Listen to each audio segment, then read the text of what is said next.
What is good, all of our listeners and viewers? Welcome back to another episode of Games and Groceries. My name is Adam. And I'm Liz. And I hope I don't get mauled by a bear tomorrow. Oh no! We're here at episode 133, where we're going to be talking about the cultural influence brought by video games with our very special guest, Travis from the Rainbow Road podcast. But first, we've got some segments for you. Yes, we do.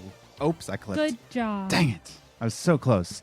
That was the third take, so we're gonna keep going with it. Liz, how you doing? I'm doing good. Yeah, cool. Great.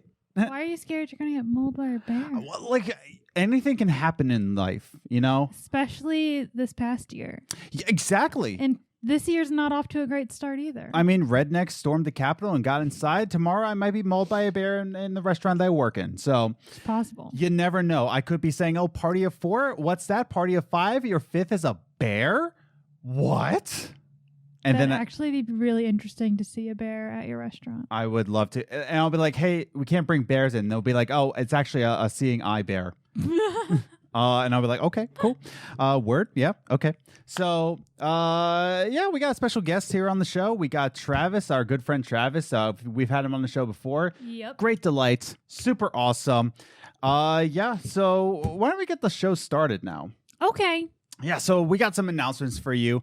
One, actually, by the time you're listening to this week, as you're listening to this podcast, we'll have released finally the first video of eVaults, our new channel called eVault.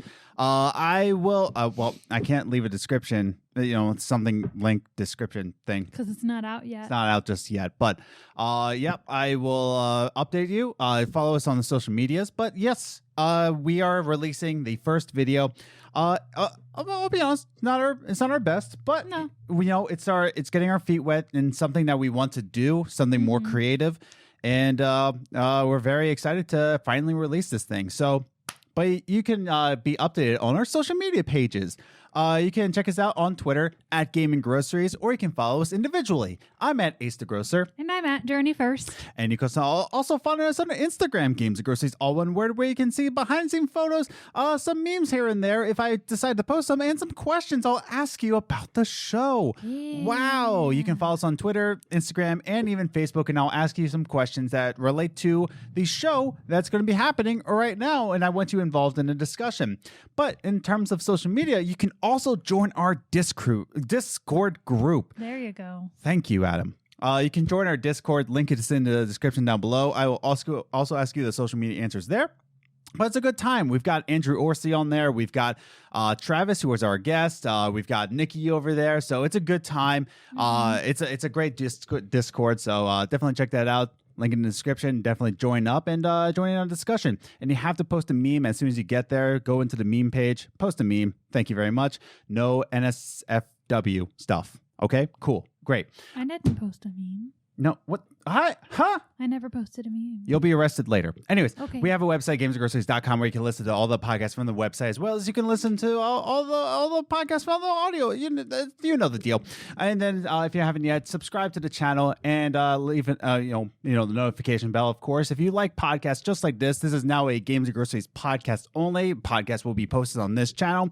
Go over to eVault if you want to see discussion videos. But here we'll be doing the podcast. So if you love gaming podcasts, boom, place to be. Hit that subscription button. So with all that said and done, let's just go ahead. Let's start the show with our first segment. Movie Minutes. Movie Minutes is a segment that we talk about the movies that we watched in the past week, whether it be on Netflix, Hulu, or even HBO Max, and we like to give you a recommendation or not a recommendation. But this week's movie is actually coming from Hulu. Woohoo. Not a Hulu exclusive, mind you, but it is found on Hulu. Wait a second. I said woohoo, and then I was like, wait, it could be woohoo. Oh, good. You're really on thin ice here. You didn't post a meme on the Discord, and now this? You're a criminal. I'm calling the FBI. So this week's movie can be found on Hulu and is actually called, let's say it together now, 3, 2, 1, Allah. I forgot. Dang it, Lizzie. Thin ice. Thin. I forgot the name. 3, 2, 1, alone. God. Alone. It's found on it's a 2020 movie. It's found on Hulu. It's definitely an independent film. And first, let's talk about what we gave it each. So we have a 5-point scale here on Games Groceries. We start at avoid at all costs, pass. Enjoyable, solid, and perfect for us. So out of those 5, what did we give it? We gave it a solid. I gave it a solid. You gave it solid. It's not nearly perfect, but it's very much over the enjoyable mark. Mm-hmm. And let's explain why we gave this movie solid. So first and foremost, the direction was great. There was you know me. If you've seen this show before, what's my worst enemy? Aha! Exposition. Hate it. God.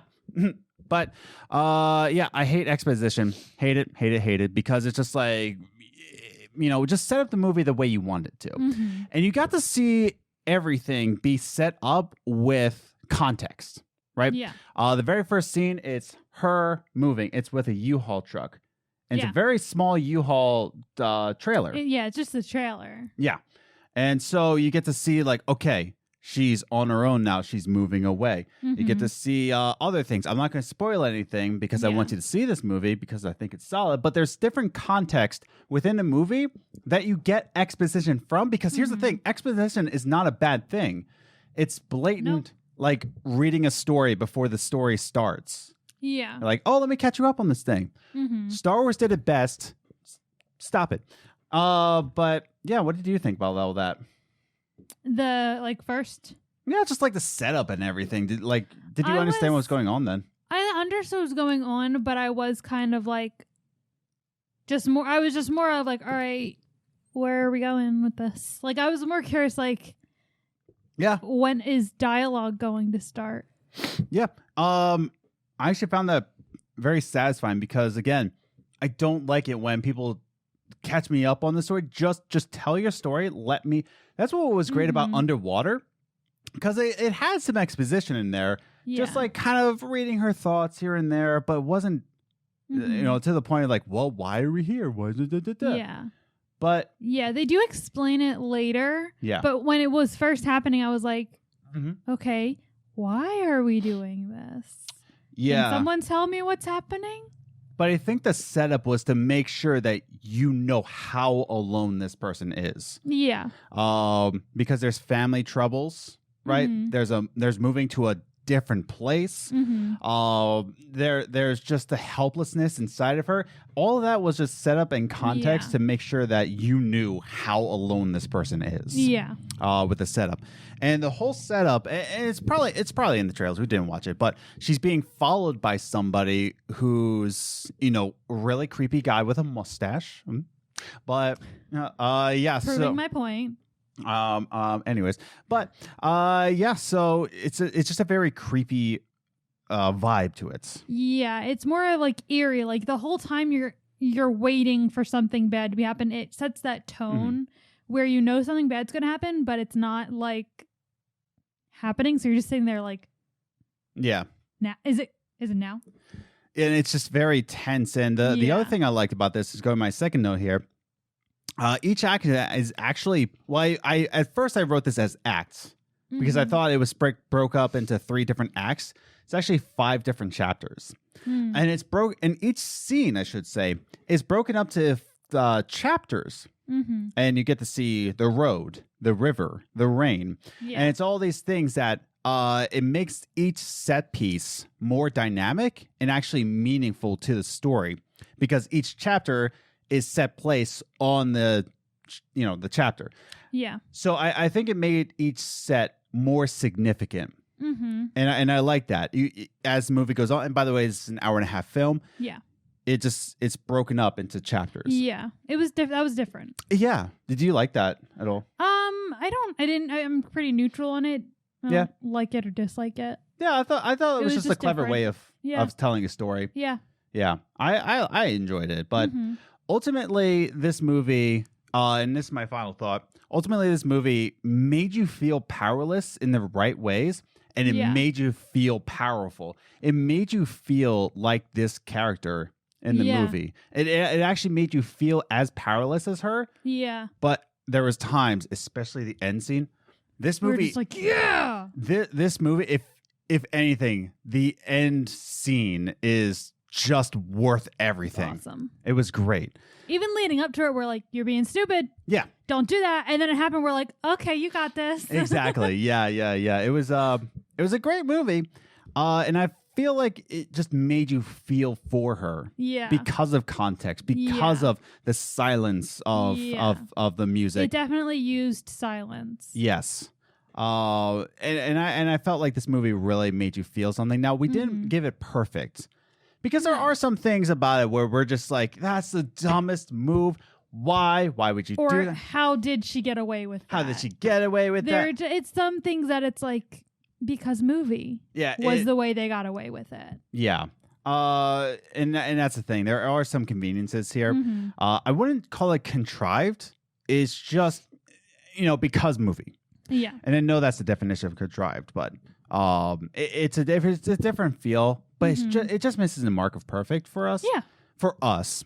But we gave it solid. I definitely think it's worth a watch if you have a Hulu subscription. Definitely watch Alone. Again, it was made in 2020. I don't know if I'm right, but I'm pretty sure it's an independent film. Even if it's not, it has that feel. Yeah. And there's nobody big in here. No, not that I can recall. But the actors were fantastic. Yeah, they were great. Fantastic acting. Fantastic. Yeah.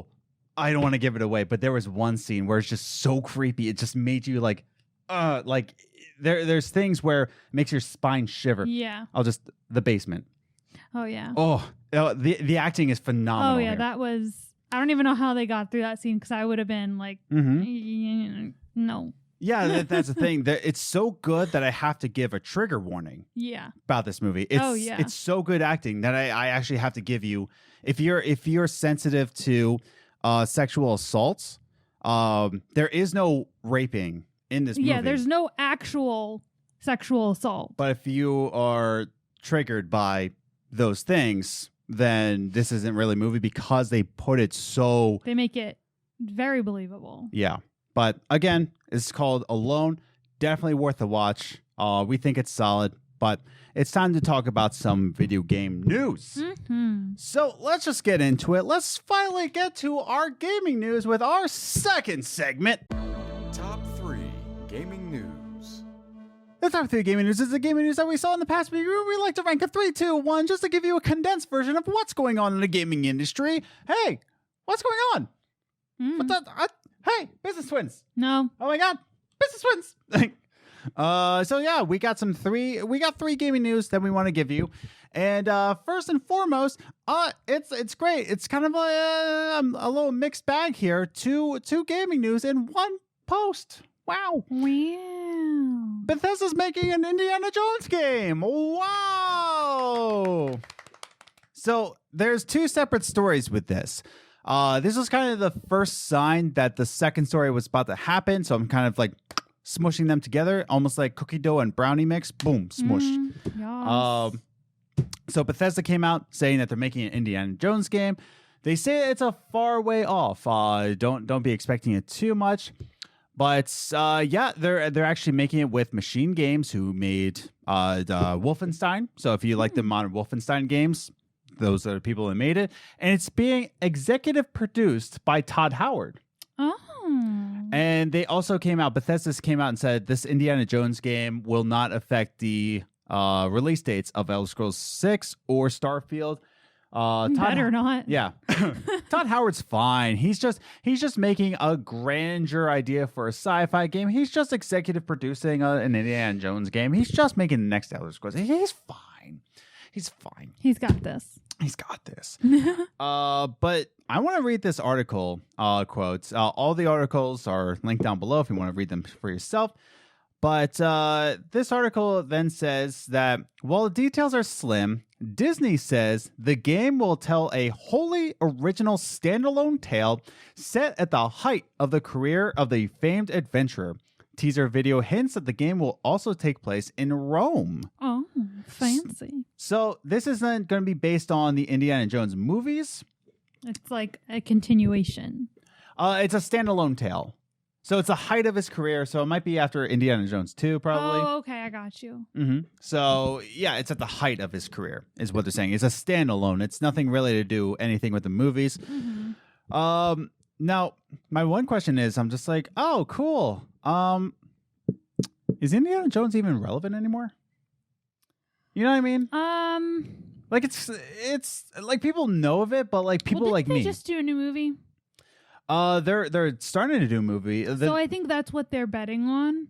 I think the last movie, the Skull, Crystal Skull. Yeah. I think that was made in like 2010. Yeah, but that's what I'm saying. I think they're betting, like with the new game, they're betting on the new movie. Yeah, ramping true. up excitement again. People will go back and watch the originals. True. So I think that's kind of what they're going off of, that like it's coming back. Yeah. So, and like I said, this isn't going to come out for a while, so it might never get made. Like if they decide that it's not going to be worth it. Yeah, it could be canceled. Who knows? Just like the Uncharted movies. But, you know, apparently those are being set in stone by Tommy Holland. Thank you, man. So the other thing, this is the cookie dough. Now, let's smash together this brownie mix right here. It seems to be that now, who are they partnering with this? LucasFilms. Of all things, LucasFilms.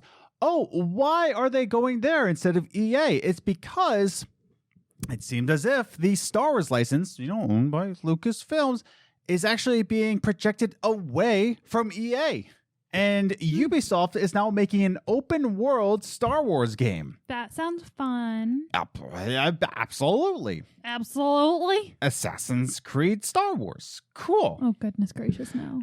But so it seems as if this was the first sign that Lucasfilms is actually tearing away into different video game companies. And I was talking to a couple of people. Maybe Platinum Games gets a little Star Wars game here and there. That would be pretty cool, but who knows? But pretty cool stuff. That we're going to get more Star Wars games from different places. And we're even getting an Indiana Jones game in 5 years. But as long as it's happening, as long as the Star Wars license gets put out into different places, I'm happy. Let all the developers have their chance at a Star Wars game. But here's what it is. Great news. I think it's fan-freaking-tastic. Yeah. In other great news, it's about video game spending. You spent a lot of money, gamers, and also non-gamers, apparently. Apparently, 2020 was the largest year in video game spending in history. It's gone up about 27%. And I believe the number was, in terms of video game sales, I believe 56.9 billion? That doesn't sound right. Maybe it's million. That's a lot. Yeah, it's got to be either million or billion. I would believe billion. I would believe billion too. Because honestly, and the thing is, this isn't really surprising. Yeah. Because what else were we going to do this year? Exactly. Exactly. Or last year, I should say, at this point. Yeah, and this is according to the MPD group, who says that, the biggest year in gaming sales history. And they said, which games topped the charts. And guess which game topped the charts this year? Animal Crossing. No. Really? Call of Duty. Oh, yeah. Animal Crossing actually came in third. And then Madden 21 came in fourth. What was in second? The top two games were Call of Duty Modern Warfare and Call of Duty Black Ops. Yeah. Whatever. I mean, not surprising. This is the 5th year in a row. Yeah, I mean, it's not surprising because it is a popular game. The reason Animal Crossing is so high up is because non-gamers were buying a Switch just to play Animal Crossing. Yeah. This year because they had nothing else to do in quarantine. Which brings me to my next point is that the Nintendo Switch was actually the highest selling console of the year. It was actually a high selling. In fact, they sold so many Switches this year that it actually got into the gaming history. The only other console that the Switch came close to in terms of dollar sales amount was the Nintendo Wii in 2008, I believe they said. What? Well, I was going to say, my theory, the reason why they sold so many Switches is because you basically need a Switch for everyone in the house if you're all playing Animal Crossing. Very true. So Yes. when you have a family of 5, so you got 3 kids, and each of those kids need their own Switches to play Animal Crossing. Yes. Because they're not sharing a town. Nope. So they had that one household with 3 Switches in it. So I do want to read this quote from the article that's linked down below. And it says the second most, this is the most interesting part here. And I'm going to just read this quote here. So, of course, the Switch was the highest selling console of this year.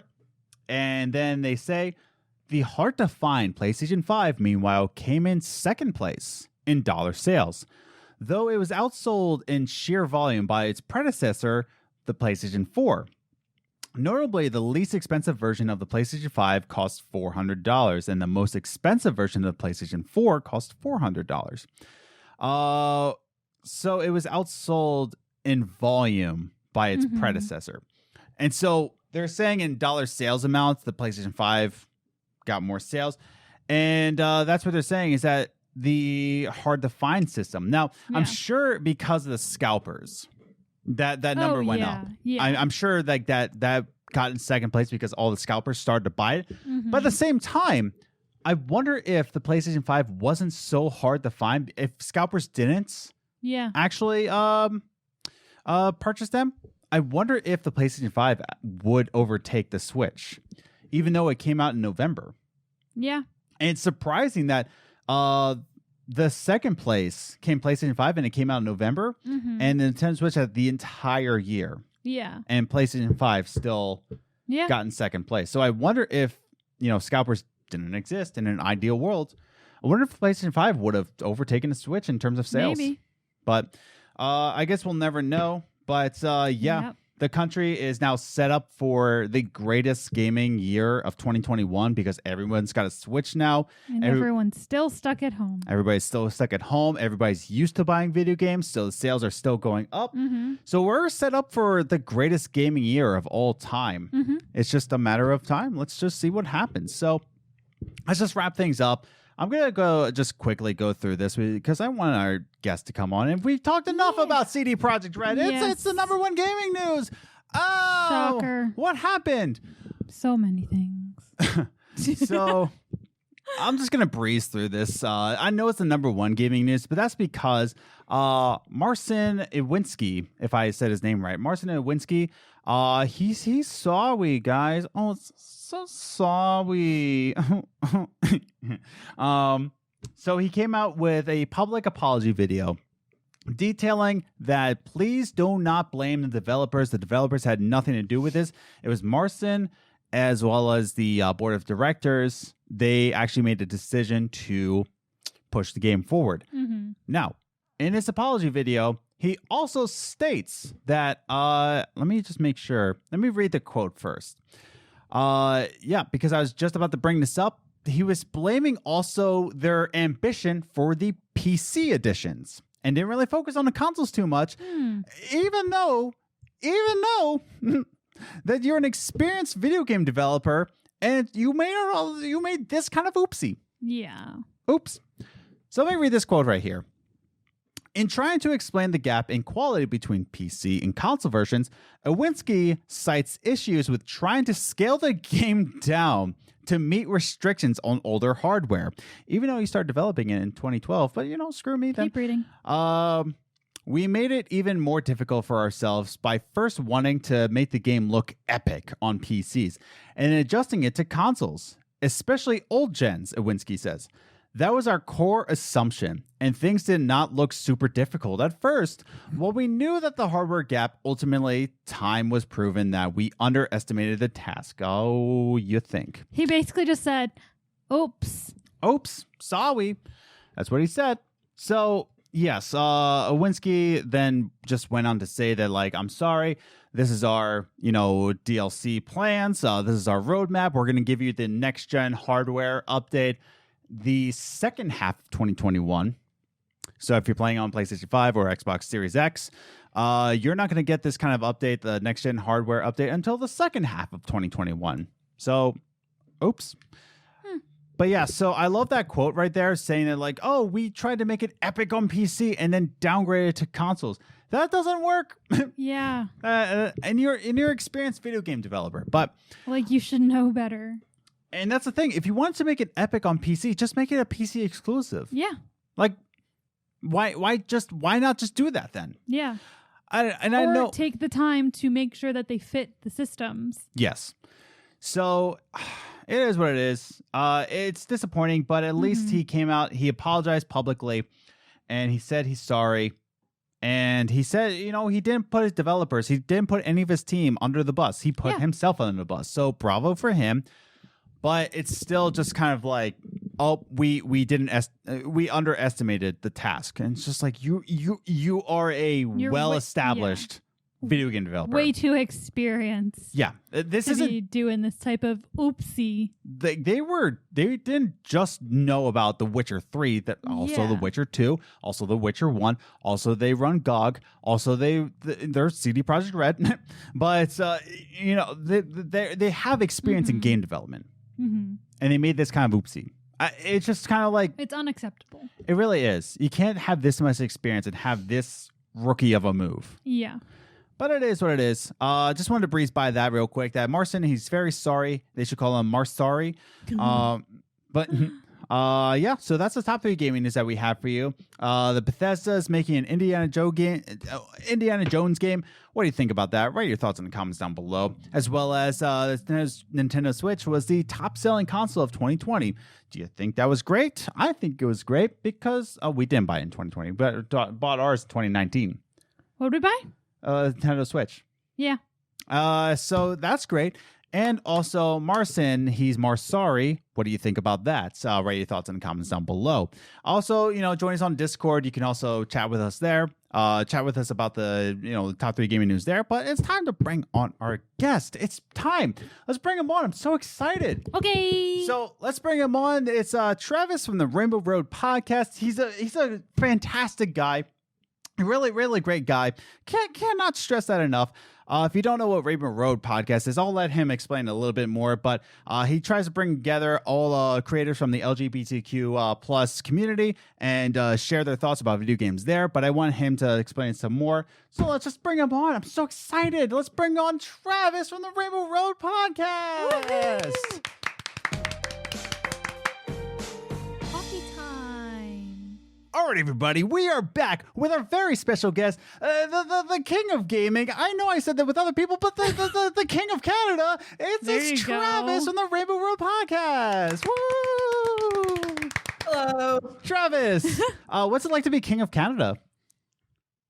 You know what? It's really great because I have so much land and no one on it. This is the thing. Like, it's just vast swaths of tundra with nothing to do. There you go. I mean, that's the best way to live, in my opinion. But yeah, so Travis, you're back on a second time. Isn't it an honor? Tell us it's an honor. How much of an honor is it? It is an absolute honor. I am so humbled to be in your presence again. Thank you, Adam and Liz. Oh, you're dang right. So stupid. Don't entertain. Travis, thank you again for coming on the show. We loved having you on the first time, and we just wanted to bring you back, especially for this topic, the influence of video games. And I definitely wanted to get your opinions on it because there's definitely been a lot in modern video games to influence culture, maybe sometimes mirrors culture and just, really enforces that. I shouldn't say enforces influence. That's a little bit strong there, Adam. Yeah. We're here to enforce influence. But so let's first define the past. Let's first define retro games, right? So we're seeing these articles come out, and I'll have an article linked down below. One of these articles said that video games now have much more influence now over movies and music, and that's huge. That's massive. And I want to ask before we get into the discussion, why don't we think that video games had this sort of influence over culture before, like talking about NES or I'll even say Xbox 360 days, that generation. Travis, let's start with you. Why don't we ever think that video games had this sort of influence in the past? Well, I think if you look at the history of gaming, even before we got into video games, just games in general, society's had a really weird and complicated relationship with how games work. They are both a child thing, things that you do in your childhood and you grow out of, and yet at the same time, it is the height of intelligence and the height of tactic mastery. So, when we look at how smart a computer is, we can use teraflops of processing power, but that, despite being a hard objective number, is a very abstract thing for a human being to understand. And the questions that we end up asking are things like, can Deep Blue beat a human at chess? Can Watson beat humans at Jeopardy? Things like that. So it's kind of always had a very confused relationship with what a game should be. And because of that, I think that's why it really didn't have a lot of influence before. And I think, especially in the 80s, you saw a trend to pushing it towards a toy. It was pushed into the toy section away from electronics. And that made it very childlike for a long time. And it was also very gendered because it was in the toy aisle, and toys are very gendered. It was pushed very heavily towards boys. So it wasn't reaching the same kind of audiences that it is today. So I feel like now that it has become so ubiquitous in our culture, it has to influence it just by being present as a part of it. Yeah. And that's true. I think what we can get from that, from the history of retro video games, is that the industry was confused of what it was at the time. It didn't know where its influence lied. It, like you said, it was in the toy aisle. It influenced kids. Oh, no, not just kids. Boys. Boys only. And then, of course, in retro games, we had the crash because it just marketed itself more as an item rather than a piece of art, or equipment. Liz, what do you think? Oh, sorry. You were about No, I agree with what Travis was saying, that I think that in the past it didn't have as big of an influence for the same for like the purpose of, it was seen as a toy, it was seen for children. Yeah. And no one thought anything past that. Yeah. Whereas now, almost every household has at least one system that someone plays video games on. And more adults are playing video games because it's the generation that played it as kids and grew up and still like them. So I think that's why you're seeing the shift of it having more influence, because it grew up with us. Yes. In a way. So. Yeah. And like you said, I think there's just a lot more computing power that we do have today. And I don't believe for a second that pixels can't tell a story. I don't think pixels, can not influence culture. And what I'm trying to say is that if retro games didn't have that computing power, could it influence culture? I think anything can influence culture. It's just a matter of now it has much more power to influence how culture is, or even reflect it or mirror it, because there's a lot more things you can do now to depict culture. Yeah. Right. Like the famous E.T. game, which, designed by Howard Scott Warshaw, which he just came out with a book, the creator, saying how he fixed the industry by breaking it. He's very proud of that game, apparently. He's very proud of it, and he wanted almost like to break the industry just so it could reset itself. And that's how like culture was kind of set into place there. I still want to read that book. It sounds very interesting. He sounds like a very interesting person from what I've seen from him. But I just think that there's a lot more that we can take from this. Travis, you about to say something? So you mentioned, computing power and things like that. There's also been a very high barrier to entry for gaming for a long time. It costs you several $100s to get a console in order to play a game. And now that consoles are not the only way to play. You can play on computers, which again, were very expensive for a long time and not everyone had them. And now it's also on your cell phone. Most people these days have a cell phone or have a computer and are able to play games on them. And they don't have to be that powerful in order to do that, especially with the blossoming of the indie sphere. There's so many games that are available that you don't have to have that same barrier to entry that you would have had before. And it's a lot easier to get involved. So that's why we're seeing the audience grow like it has.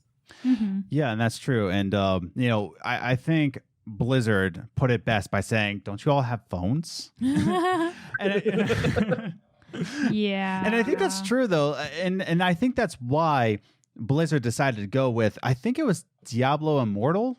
I think that was the title it was called, the mobile game. I know it was Diablo. I don't remember. Yeah, it was Diablo Immortal.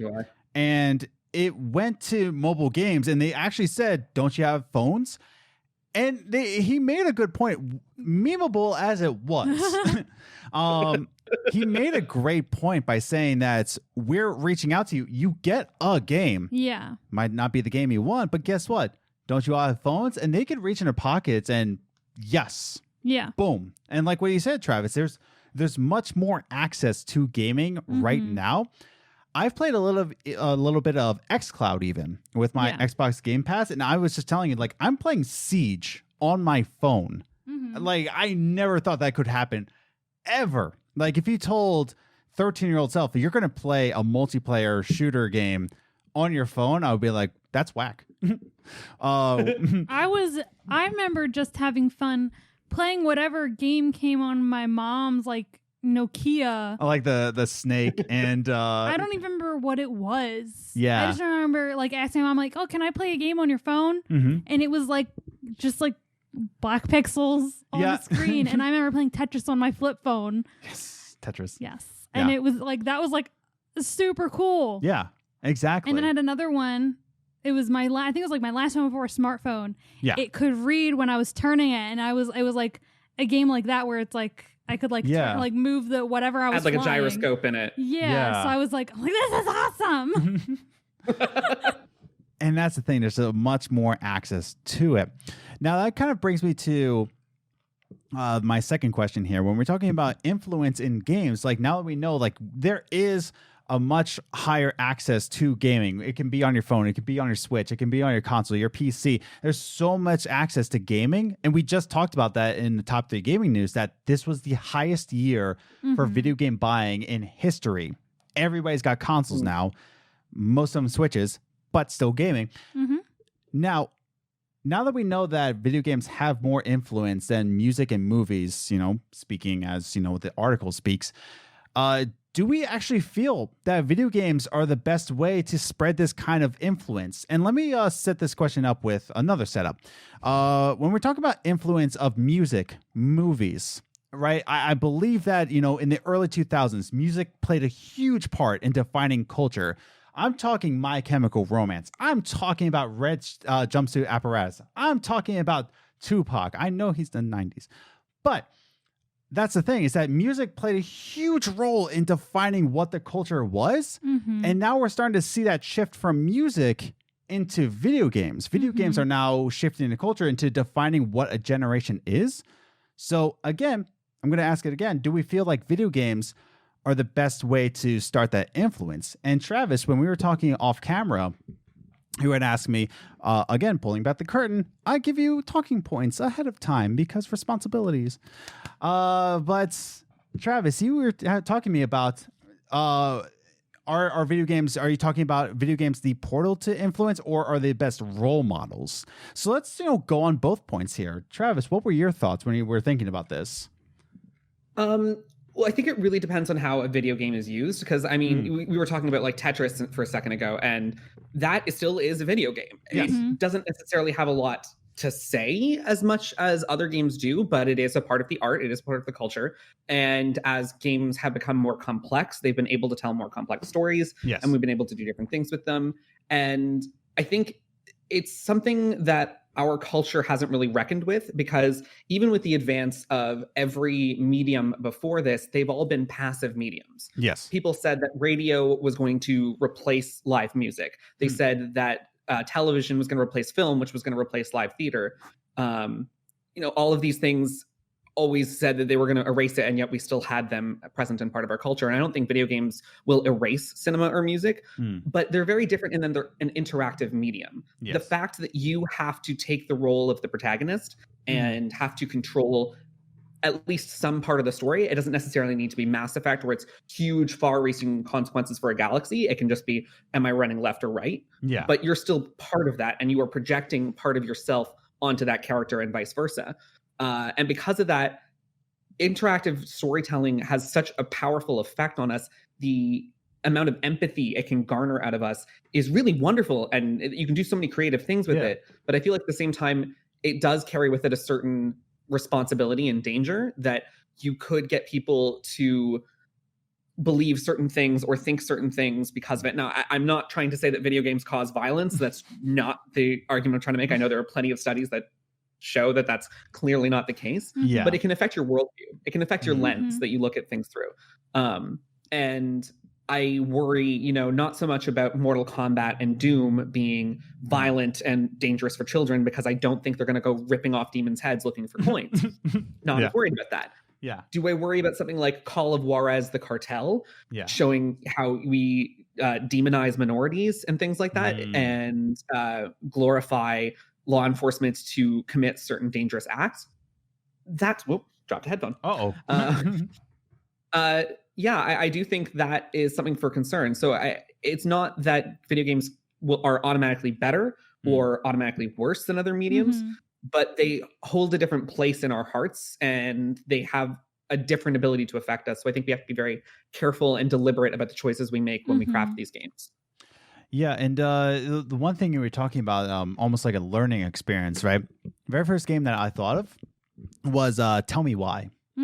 And, I haven't had much experience in, the transgender community, right? And I always told my peers when I was a youth pastor that it's not a matter of if transgender students come in, it's when they come in. It's not if, it's when. We need to be prepared and learn more about what they're going through, what their thoughts are, like why they think this way, and why, like how can we help them in terms of mental stability and love and care. And that's why I was so excited to play Tell Me Why. Yeah. I'm not a youth pastor anymore, but I was still very excited to play that because I hadn't had much experience, firsthand with that. Do I wish that Tell Me Why really reached more into the depths of the transgender community and, really reached into the depths of, the minds of going through that and being, bombarded with questions? Yes, I really wish that it kind of dived deeper in that. Yeah. But it still was a great way to influence culture, saying like, this is, the greatest thing about Tell Me Why is that they treated, what was the character's name? Oops. Oh, I had it. And yeah. then you asked. Oh, no. Wait. Dang it. I feel really bad in that we are going to be covering Tell Me Why on Rainbow Road. And because of that, I haven't played it yet because I know that I want to play it fresh for when we do the episode. So I haven't played it yet. I think his name's Tyler. Yes, it's Tyler. It is Tyler. How's the person that hasn't played it yet knew it better than we did? I love how they treated Tyler as just a normal person. Yeah. Like nothing special. He wasn't really like the hero, like above society. It was just Tyler was a person, and that was it. Yeah. You're like, this is what Tyler thinks. This is what Tyler does. This is what Tyler eats. And it does talk about what Tyler eats. And I'm like, oh, dude, you're just ruining your stomach here. Anyways, but what I'm saying is that it just treated Tyler as a person, and it was a great way to influence culture in that sort of way. Yeah. And I think that was a great way to actually depict that. Now, I do want to talk about your thoughts, Lias. My thoughts? Your thoughts. But let me ask you, Travis, real quick. Travis, you're as in it's a hobby of yours, into TV production. You like to dabble in it every now and again. You are in the production world. You produce television shows. I'm not sure you can disclose any on the show. Don't feel bad if you don't want to. But you do work on TV production. Do you feel that video games depicting the transgender community can do things better than TV, or do you think there's just two different paths? Like, what do you think? That is a really interesting question that I don't know I have an answer for. Yeah, I kind of took you off the spot here. No, that's fine. Like, I have a lot of trans people who are very close to me in my life, but I'm obviously not trans myself, so I don't really. So just take what I say with a grain of salt. Of course, yeah. I think that passive and interactive mediums tell different stories, and it is important for some people to take in passive media because interactive can affect them in a way that's really harmful. Like, Tell Me Why was very careful to, from what I've read of articles, I haven't actually played the game myself, as I said, to not depict overt transphobia in a way that was going to trigger people who have had to experience that in their real lives. And I feel like interactive mediums sometimes need to tell those stories, but need to be careful about how they do that. Whereas a passive medium, it's a lot easier to create that distance between you and the character while still understanding what's happening to them. So I think we have different strengths and weaknesses. And different people are going to get different things out of the experience. I don't really know that that one's better than the other. I will say what I do find interesting is that I find there are more trans creators in video games than I'm seeing personally in the film and television world, which is really interesting. I don't know why that is. I have a lot of thoughts and theories, but I was going to ask you, do you think there's a reason why? But it's kind of like throwing anybody under the bus. I don't want to put you in that spot. Like, it's a really long answer about what the cultures are of those two industries behind production, and I would talk for a really long time. But I think it's I think it's gonna be interesting to see what comes out of it in the next couple of years and the kind of content you'll see because of that. And I do I was about to say I do agree with you that there are more, but like you would know more because you're in the TV production world and I'm not. And and that's the thing. I can think of a lot of people who are transgender that are behind video games. Of course, we just talked about Tell Me Why. The person Megan Fox, who's creating Skatebird, transgender, and she really is representing that culture well. Proud and shouting it loud, love it, and that's the thing. That was rhymed, and what's that? There's the creator of Celeste, who's also trans. Yes. Celeste is obviously a huge game. One that's also kind of interesting to check out is by Anna Entropy. It's a game called Dysphoria, which I don't know if you guys know, it's a medical term for when you feel separated from your body and gender. And I'm not explaining it well because, again, I'm not trans, so I'm really apologizing if I'm getting this wrong. But how that feeling you get where you don't match up with your body. And Dysphoria is partly a puzzle game where you are constantly trying to fit your character into spaces where they do not fit. Wow. Which you can see the story that's being told there. So that's another good one to check out from trans creators. There's just so many in the industry, which is so thrilling to see. So it's exciting to see what they're going to do in the next couple of years and see what games we're going to get out of it. So and it's just like that where I feel like it's influencing culture in terms of education in that sort of way. Like this is what's going on, what I'm feeling like, and you get to play it and you get to experience it, not firsthand, not even secondhand, maybe third hand, if you grow a third hand. But it is what it is. But Liz, what are your thoughts? So I haven't really thought about the influence in like the way that you guys have mentioned it on like personal levels or better or worse. I don't think one is better than the other. But as far as the influence on like culture and things and like pop culture and things like that, I think that you are going to see video games having that bigger influence. Yes. And my theory is because, like you said, when we were younger, music played a huge influence on our culture. Oh, yeah. And before that, movies that you think of the 80s had a huge influence on the 80s.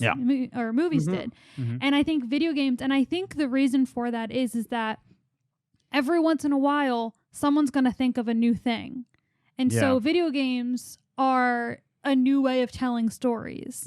And, in a few years, you might see movies might come back and movies will have something new to show. But right now, you think of movies, and every time you and I review a new movie, it's like, this has been done before.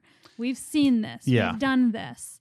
And so I think that's why every once in a while, a different media or medium takes over culture because the old one's gotten tired and worn out. And someone had a new way of telling that story. So I think that's why you'll start seeing that with video games, is that video games are the new way of telling stories, the new way of sharing emotion. And then in a few years, books, movies, or music will come above it again. That's true. Yeah, I just think it's just like you said, it's a brand new way. It's up and rising, and now we're really gaining traction in the gaming industry, right? TV's dying. You know, Travis is going to lose his job. I think that's what you're trying to say. I don't mean it like that. I'm just saying that that's the more preferable thing right now, Right. because Well, I think it also. Yeah. Oh, sorry. No, go ahead. Yeah. I was going to say it also comes at a really interesting time, right? Like this is where video games are happening in our timeline, you know, of our history, but also during the pandemic, video games. I don't think it's surprising in 2020 that video games became as popular as they did, because that was the only really real way to have a new experience and be. It was the only activity we could do. Yeah. Right. Really. Like you can't leave your house, and even when you do Zoom calls with people, all you can talk about is like, so what'd you do today? I went for a walk. I went outside for about 5 minutes, got scared, and came inside again. Exactly. Whereas if you're playing a video game, if you're playing Fall Guys, or you're playing Among Us, or you're playing Animal Crossing, you have a story to tell and something to share with those people, a new experience to go on with them. And it gives you feelings of accomplishment and agency and escapism and nostalgia. And like, there's all these wonderful things that they brought into our lives that we really needed over the past year. Like, we needed them. Bad. Yeah. That's true. And I kind of want to go into another question here, and we're kind of going into that this is a new medium. This is new and rising. I kind of want to go into the discussion, the argument, would you say, that, this is actually going to be the last console generation. Like, once Series X, they're basically PCs at this point. There's no need for it. It's just PCs, no more gaming consoles. So with this sort of influence that we're starting to talk about, that we are seeing better stories, we are seeing better depictions of what other cultures go through. We are seeing better multiplayer games, even not even talk about story games, but with Among Us or Fall Guys or Rainbow Six Siege now on your phone. But do we actually believe, with all this influence that we're starting to talk about, do we actually feel that the last console generation argument is still valid? Travis, what do you think about that? That most predictions, especially when it comes to technology, are wrong. So I think it's really dangerous to make those predictions. Fair. Like, Google is incredibly skilled and talented and at what they do. At the same time, they were sure that Google Glass was going to be a thing. They were very sure, and that Google Plus was going to be a thing. And now it's Google Stadia, and they are very sure that it's going to be a thing. Yeah. And I see it going down the exact same path. Yeah. And I feel like a lot of these predictions that are made, especially with like VR gaming and cloud gaming and things like that, kind of come from a place of privilege where they think that people have a lot more money than they do and have a lot better internet access. Like, as the king of Canada, I will say we have terrible internet access here. It is awful. It's really good that I can maintain this connection with you right now. Jeez. Because I'm in a major city, so I can. But if you go outside of a major city, we have terrible internet. Like, our internet providers here have referred to it as the third world country out in anything outside of the major cities. Yeah, that's true. It's rough, and you can't do cloud gaming. You can't do multiplayer gaming with that kind of technology. Yeah. So it puts a certain demand on consoles. And I think also people just like to share their games more. I mean, personally, I do. I like playing games with my partner. And I like being able to sit on the couch and play a single player game and have them watch, because it's just a lot more difficult. Like, if Mass Effect is coming out in a couple months with the remaster, I've been considering showing it to my partner, but I could play it on a PC with all the upgraded mods and everything, but then they have to sit right beside me as I play. To see it on my computer. Whereas if I'm on the couch, it's a lot easier for them to take that experience in. And I think it also speaks to the accessibility of, like, just the convenience of being able to pop in a disc and know that it's going to play. And know that it's going to work without having to constantly upgrade your computer, keep it up to date, install mods, things like that. Knowing just the consistency and reliability of it, and even just the controls. Like, a lot of people cannot intuit the idea of WASD being forward, left, right, back. It's mind blowing to them. Whereas a joystick is very intuitive. You just push forward and you go forward. Right. So sorry, that was a really long answer. No, you're our guest. Like that's Yeah. why we have you on, not to stay we don't want silent. to talk. Yeah, like you're doing our job for us. Well, Thanks, Adam Chaz. likes to talk. No, that's true. What do you guys think, though? What's that? What do you guys think, though? Well, I agree with your answer about PC gaming too. Is because PC gaming is very, it's I won't say it's a very solo run because you can have a good time on PC. Mm-hmm. I'm saying that because I don't want PC gamers at my front door with pitchforks and fire and haystacks and all that. But PC is great. But I have thought about it before, and before when me and Liz were talking about kids someday, and I was also talking about Elder Scrolls 6, I'm like, oh my goodness, I'm gonna have to play Elder Scrolls 6 on my PC, but how am I gonna watch the kid when I'm on my That's the biggest thing I was thinking about, is that when I'm on a PC and there's a kid, just strolling along, you being a kid and all that, my back is pretty much to it. But with a console, it's very much, right there in front of me, and especially with the Switch, it's right there with me, with the kid. They're taking their first steps and I can just glance up on the Switch and just be like, oh yeah, cool. You better be having, if I'm not there, you better be having like a video camera constantly on them though. I'll just have my phone duct taped to the Switch. There you go. Tape to the back of the Switch. Just constantly recording like, yep, keep going. Good job, baby. So we're not parents yet, but Clearly. It's like, yeah, you keep being a kid. Adam has never been in contact with a baby that he was responsible for. Yeah, no. Clearly. But, and that's the thing, is that like, the reason I thought about that is because, PCs are very much a solo thing. Like you are very much, you are very immersed in the story. Yeah. But you're not immersed outside. And that's what I think. That's why I like playing video games with Liz, because she's right there on the couch with me. Or, she's playing a game and I get to watch and I get to see her, watch her play Sims or, anything like that. But in terms of the question, is this the last console generation? I don't believe so. Yeah. Just because like we've been talking about. It's just there's so much influence going on in the games just to say that like, oh, yep, no more gaming. Yeah. Why would they say that? If you were to say that this is the last console generation and we're going to cloud gaming and there's going to be an actual, almost like a Chromecast stick for the next console generation, that's a little bit more believable, but I don't even see that happening because like what you were saying, King of Canada, you need to fix your FiOS connection right there. There's a lot of things that factor into it, but I think consoles are here to stay because they're accessible. Not only for the price point, but also for internet access, Liz, what do you think?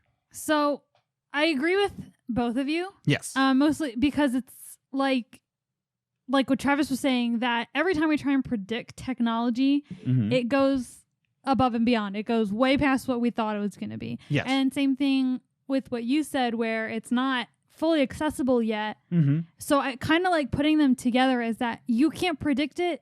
And as of right now, we can't see what else could go on. Like a lot of people are thinking that it's the last generation because you're like, well, how much can you change at this point? Right. But you think back to before we had touchscreen smartphones. Yeah. When we just had QWERTY keyboards. Like, oh my gosh, I don't have to do T9. I can just type it out. T9. And then you just think like, and then we got touchscreen. We're like, oh my gosh, how does it get better than this? Yeah. And then they're like, you can go on Facebook on your cell phone. What? Do you remember texting Facebook to update your status?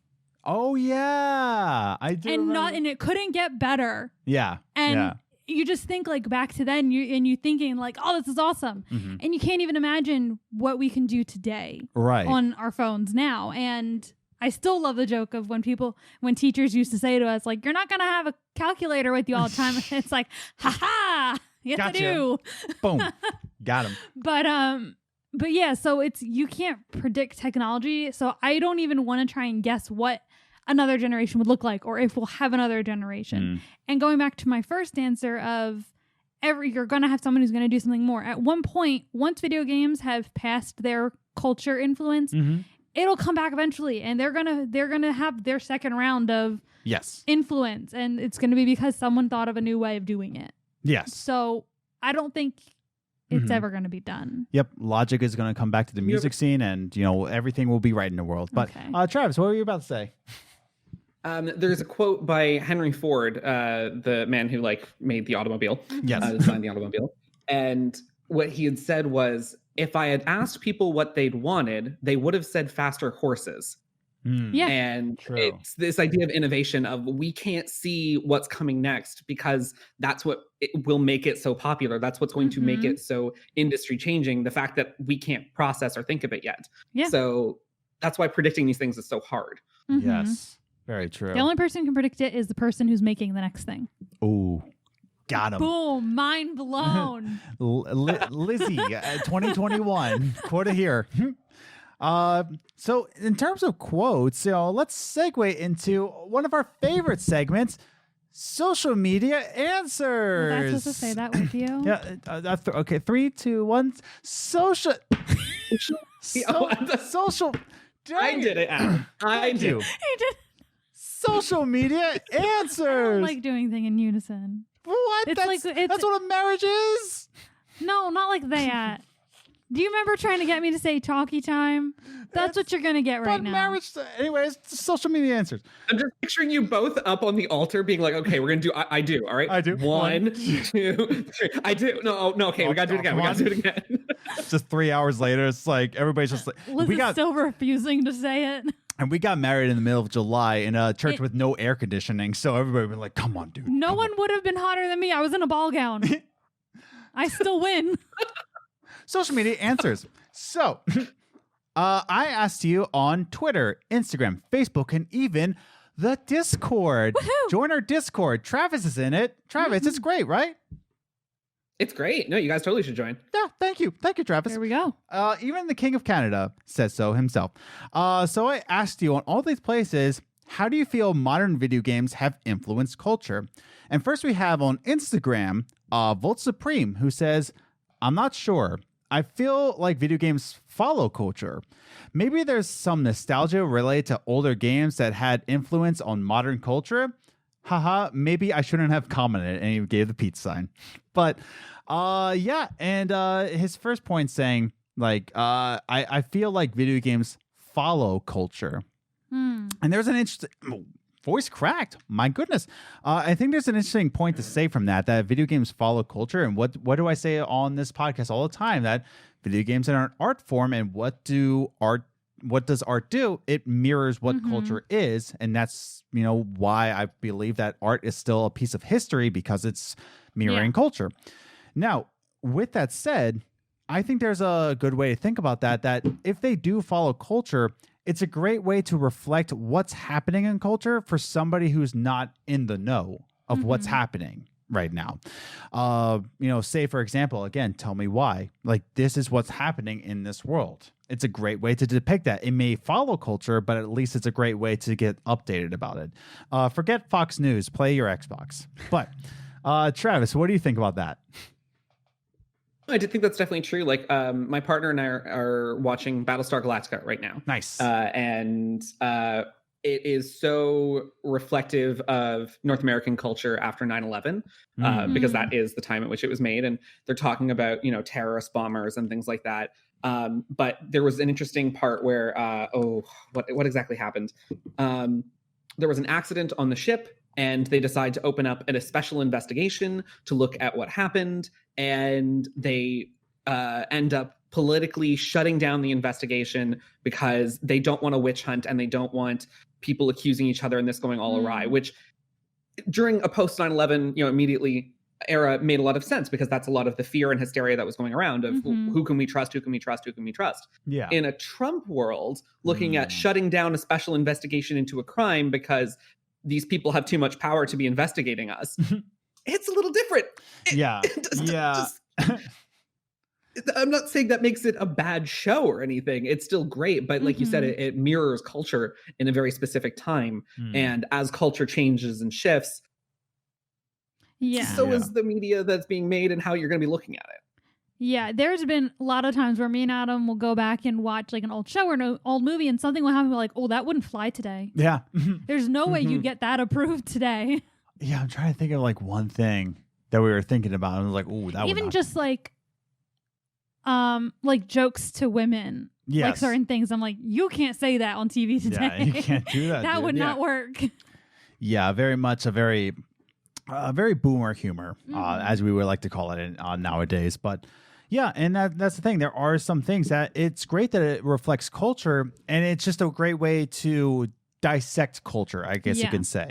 You know, Travis. We lost him. Travis, no, He's gone. he's gone. Oh, and now you can just see us. That's terrifying. Oh, Travis. I hear him. I hear Travis. But Let anyway. me put my video back up. Oh, There we go. hey, Woohoo! hey, beautiful. Discord. So this is what I'm talking about. Internet in Canada. It is not reliable. No. Before we lose you again, let's go on to our second. We have two other pieces of social media answers, and this comes from Discord. Woohoo. We got @Commander Nikki coming into Discord, who says, I'm pretty sure gaming helped with the advancement of higher resolutions in film, and filming is also better internet services. And I think she's talking even about ray tracing. You know, there's definitely things to say about that. Oh, and let's not forget the memes. This is a great point here. The memes. Even if you haven't played the game or maybe aren't a gamer at all, you might have put F in the chat. Esports and journalism and streaming and podcasting. Gaming can be a job even if you're not on a developer side. So it can influence your culture by having jobs out there, by, you know, streaming, podcasting, esports, journalism into it. There's a lot of things to say about that. And I love what she says about memes. And memes are definitely, and I'm not even saying this sarcastic. Memes are Adam's #1 priority. That too. But, you know, it goes Jesus, memes, Liz. Hey. Okay, fine. Jesus, Liz memes. There you know, you go. they're right there. Wait, there are Liz memes? Are there Liz memes? I don't know. Have you made any? I'm gonna make some Liz memes. Anyways, but yes, memes, I believe, and I'm not even saying it sarcastically. I think memes are just as much a part of history as artwork. Thinking of even the United Airlines memes. My goodness, those were my favorite memes Oh of my all gosh, time. You lived for those. If I didn't get a United Airlines meme of that day during that time, I was very upset. Yeah. But Travis, do you remember the United Airlines memes? I don't actually. Can you enlighten me? Yes, no. I will enlighten you. You'll have to share some to the Discord later. I We'll have will. to dig them up. I'll have to dig through it. I'll have to dig through somebody touching my spaghetti memes. But Oh, no. but United Airlines actually had this this passenger be dragged out of the plane, refusing to give up his seat because they overbooked the flight, and therefore a doctor, and they put him to the back, and he came back from the back bloody. And so there's this I do remember this. You remember Yeah. this? And so there was a lot of memes going around of like one of them being that it was a floor plan of a plane. It's like the first class, then you have the commercial flight, and in the back of Fight Club. It's just so stupid. And then you had like a Power Rangers meme where it's like if you fly on United Airlines. Okay, we're professional here. But what I am saying is that I think memes have its place in history Yeah. because it is another depiction of what culture is. Yeah. And video games have definitely been a part of that, including Among Us, putting F in the chat that came from Call of Duty Advanced Warfare. You had to press F to pay respects, you know, kind of like laying rest to rest in peace. So whenever you're putting an F in the chat, it's pretty much an oof. Like, like crap. Oh, putting F in the chat that came from a video game, you know, or this person is sus. I'm not sure if that really came from Among Us, though. I think sus was before that.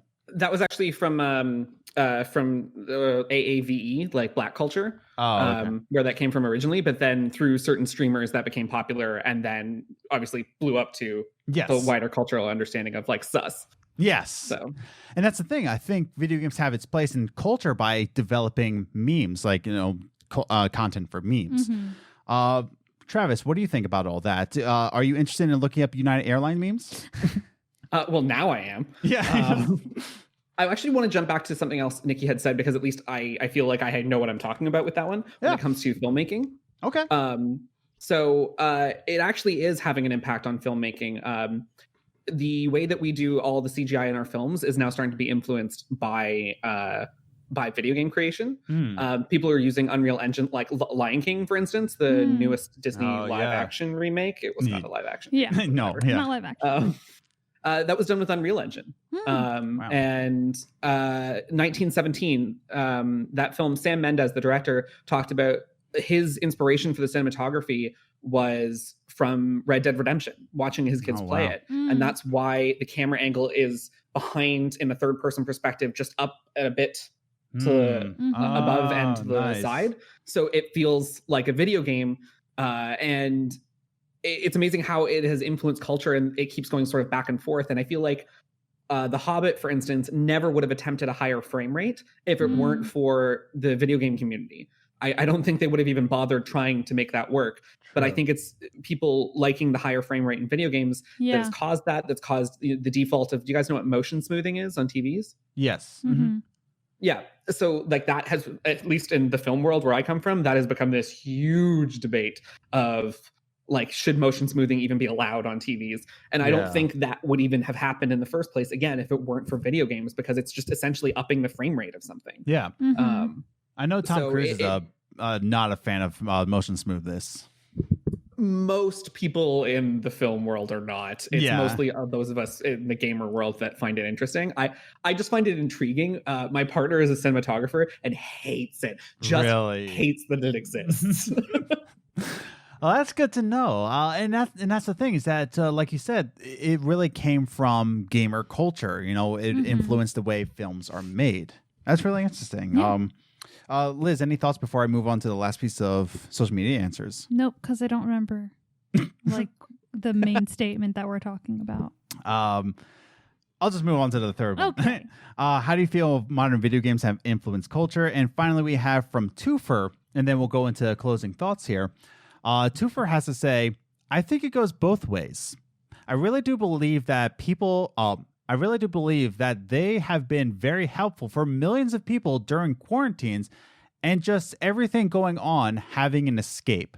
So what he says is that he believes that it goes both ways, that, you know, culture influences video games and video games influence culture.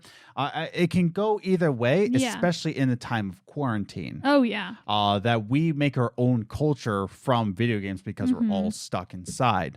Travis, you were talking a little bit about this, how, you know, you go on Zoom calls and you talk about your adventures in Among Us. What do you think about that? That it kind of goes both ways, that it influences culture and culture influences it. I think that's absolutely true. I think if you are creating art, it is always reflective of the culture that you're in. But if you make really good art, if you make something really powerful, that is what's going to change culture around it, because it has affected the way that people are going to view art going forward and how they look at everything else in that medium. And you really, as someone who works in film, as a filmmaker, that's something that you really hope and strive for, that you can make something that can influence culture in that way, that your art can have that kind of impact. Yeah. And I don't know. I think that's kind of how I look at it. I don't know. I feel like I've talked so much about TV and film and culture right now that I pass it over to you guys. Well, that's the thing. That's why I kind of wanted to have you on, because you have that perspective of, you know, TV production, and I don't. But yeah, Liz, what do you think about that? I mean, it kind of goes back to partially what I was saying earlier about how it does impact culture and how we view things. It's just like what it's showing, like what's popular right now. Yes. And it also what you said, where art is going to reflect what's going on around you. Yeah. So I think, I mean, he pretty much said what we've said already. I do like what Travis said, how like it's when you want to do that. Yeah. The camera went out. But I think it goes back. I liked what Travis said, where if you make something powerful enough, that's when the art starts impacting culture. And I think that's like that. I just really liked that statement, because it made me think like yeah, because like you know when the art impacts culture, because that's when you'll start seeing other people like, I want to do that. I want to do something like that. And that's when it starts influencing culture, because then you'll start seeing it everywhere, because this one person made a big impact and everyone's like, I want to try that because they admire what that person did. And I find that that's really interesting in video games, especially because we have entire genres named after games that defined them. Like genres pop up around Metroidvania, Souls-like, roguelike. All of those things are based off of one or two games that inspired an entire genre. So it's amazing how much impact one piece of art can have on its entire medium. I agree. And I think that kind of brings us into our closing thoughts segments as we're coming near the end of our great show here. But I'll share my closing thoughts. Liz shares yours. And Travis, we want you to have the last words here. But and I really want to end on the question, what sorts of changes in culture do we want from video games? Positively, and do we think that there are negative impacts of video games that can affect culture? And the way I think about it, right, is that I think video games should be, in a way, they should stretch the limits of what culture thinks about a certain people group. It doesn't have to be like what Tell Me Why is with the transgender community. I think it's very much should, and it should really dive deep in that. But many different cultures that we don't even really think about. The other thing I loved about Tell Me Why was the Alaskan people and the culture of that. We never ever saw that in video games, and it really dived deep into the family dynamics of an Alaskan culture, right? And the tribes and why they're so connected. And I think there's a positive influence to say that let's just understand each other. Let's all understand that we're all human beings, but we all have different paths in life. The negative impacts, of course, can also be a disconnection, right? To say that we don't see each other face to face, that it's only competition, that it's only multiplayer, it's only going after your foe. Like there's only, and I don't think video games really do that. I think they want to depict friendship and teamwork, and there's so many things that video game multiplayers do that really make you think about your fellow brother. Although if you go on an Xbox live chat, very different story, especially at Call of Duty Black Ops. My goodness, first time I did that, I regretted everything and I wanted to jump out a window. But my point is that saying that there are negative impacts, to say if the wrong person, let's talk about another people group, the wrong person who doesn't have anything to do with that people group and is just guessing or going off of a Wikipedia page and spreading misinformation, I think that can be put into video games. It can. But my point is that saying that I think we can understand each other. Burp gang. Oh no, I tried to hold it in. No. Gross. We should be all human beings together. Lizzie, take it away. So I tried so hard. I'm so distracted now. I'm sorry. I tried to hold it in. I love the last thing that you said on this. It was a burp. That was your closing thought of your closing thought. and wrapping this all up, burp gang. Anyway. Yes. Yes. I'm trying to remember what I was going to say now.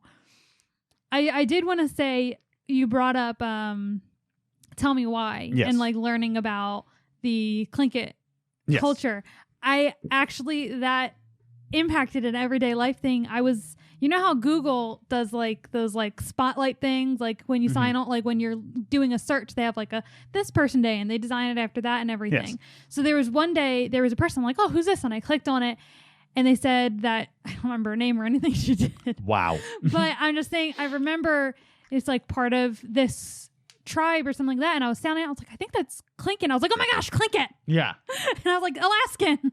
Yeah. And I was like, I know that. I understood that reference. Exactly. Yeah. So I think that's cool how like a video game did impact something in my everyday life. I learned something from that video game. And I like that. I think that video games offer, and this kind of goes back to what we were talking about earlier, and I think Travis mentioned it, how it's you're more involved in the story. You're involved in learning and the person, and it's different from watching a movie about something. Because when you're playing a video game, you're involved in it. You're in it. Yes. You're more part of it. And I think that's really good in a way to like really, especially when you're talking about serious subjects, it really like makes a bigger impact when it's the person you're playing. Yes. Something's happening to them or something like that. I do think the negative side of that is feeling it that much more on a deeper level, and it can be a good and bad thing. Yeah. But yeah, I just think that it has its positives, it has its negatives, and that's that. Yeah. Travis. I'm bad at closing thoughts. Closing thoughts, some positive things you want from video game culture, some things that can be negative, any other closing thoughts? Travis, take it away.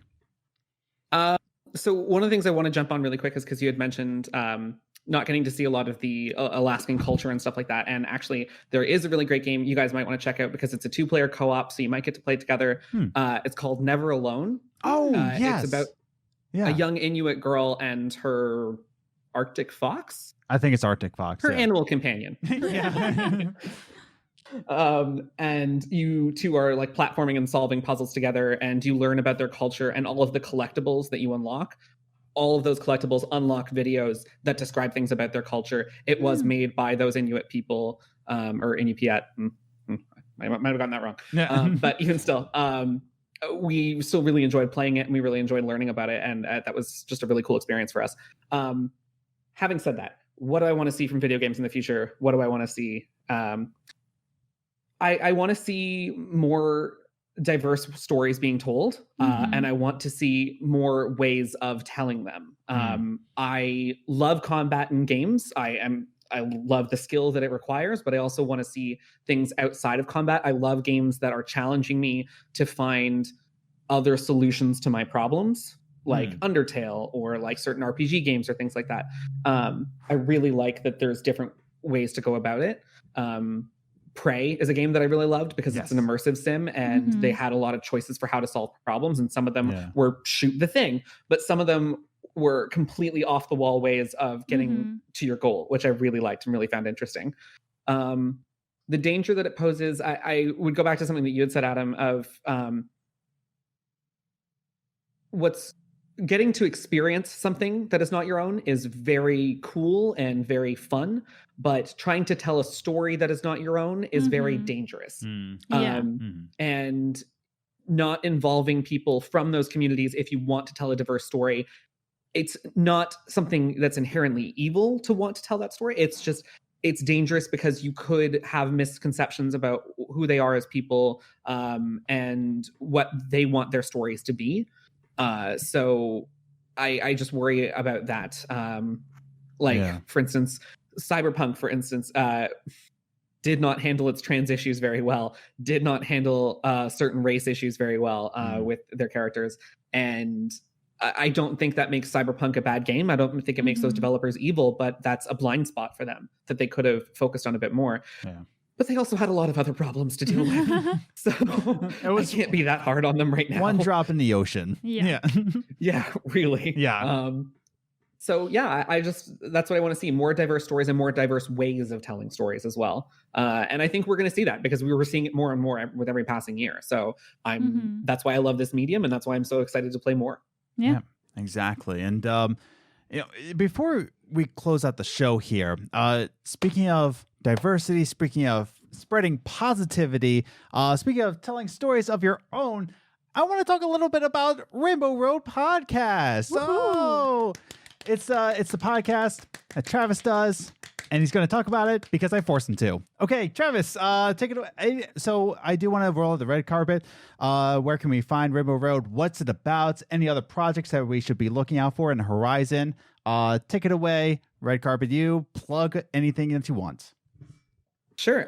So our podcast is called Rainbow Road, as you said. It is about queerness in gaming. So we talk about games that have queer characters, queer developers, queer stories, anything that you can think of under the LGBT umbrella. We have talked about games like Mass Effect and Last of Us and Dream Daddy and things like that. Some of the stuff is very high-minded, conceptual, academic theory, and some of it is thirsting over characters and everything in between. So there's a little bit of something for everyone. Yeah. You can find us on Apple, on Spotify, on basically all major podcast platforms. And you can find us on Twitter at Rainbow Road Pod. Yeah, and that's where you can find us. Nice. And you don't have an Instagram for it, right? No, we don't, because I'm old. That's a great answer. I love it. Yeah, because I tried to search for you on Instagram. I couldn't. I was like, am I stupid? But no, we just have a Twitter. I don't know how to do Instagram. I don't take photos. I don't know what I'm doing. That's fine. I very much neglect the Instagram, to be honest with you. And if I did the Instagram, it'd be all pictures of Floki. Probably. But yeah, so definitely check out Rainbow Road Podcast when you have the chance. If you enjoy this podcast, if you enjoy the person that's been on here the most, Andrew Orsi. Andrew Orsi has been on there twice. Am I right? Twice. Yep. Twice. So He's Dream just Daddy like and making the Kingdom Hearts. rounds. Dream Daddy and Kingdom Hearts. Andrew Orsi being on those episodes. So if you enjoy Andrew Orsi, which why don't you?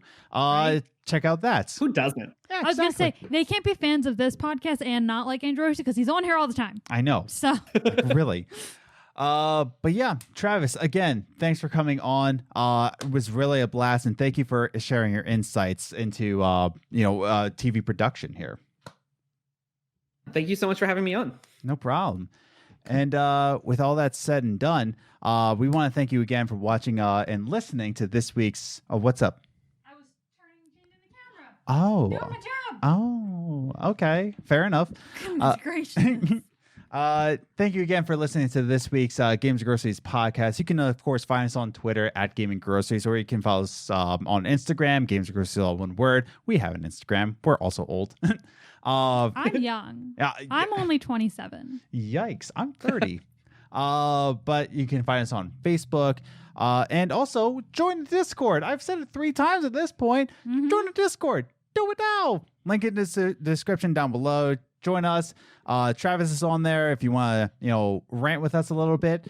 And with all that said and done, thanks again. Stay safe out there. Please wear your mask and have a good one. Please. Bye. Please wear a mask. Wear that mask.